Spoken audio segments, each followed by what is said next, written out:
ఇంకేంటే మీరు చెప్పండి నాకు. ఇప్పుడు నాకేంటంటే మీ అందరితో మాట్లాడిన తర్వాత నేను కొత్త ఆలోచన ఏంటంటే గ్రోమోర్ ఒక ఆర్గనైజేషన్ వాళ్ళు కొంచెం బెటర్ గా చేస్తున్నారు అందరికంటే. మరి వీళ్ళు బెటర్ గా ఒక 4 జిల్లు చేస్తున్నారు, బిల్లు ఇస్తారు, ప్లస్ ఇవన్నీ జరుగుతున్నాయి. ఏరియా కూడా తక్కువ రేట్ సార్, 270.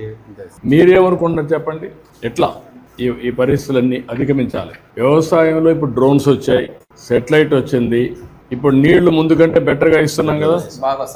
నీళ్లు ఇక్కడ వర్షాలే కాదు, మనం ఏం చేసామంటే ఒకప్పుడు రాయలసీమ రాళ్లసీమగా మారిపోతున్నారు, ఎడారిగా మారిపోతున్నారు.